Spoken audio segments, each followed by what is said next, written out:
First, here's a nice shot of the car, and everybody's going to say, let's check it out, take a good look at it. So, there's your Ferrari Spyder, pretty neat. Take a look under the bonnet here, as they call it.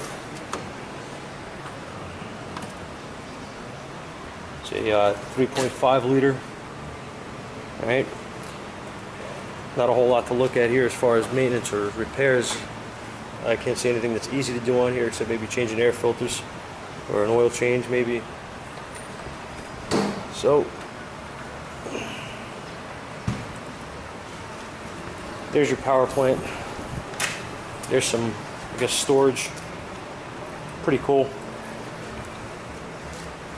I'm not a huge fan of these cars, mainly because I can't afford one, I guess, but nah, it's actually a really cool car, man, you know, so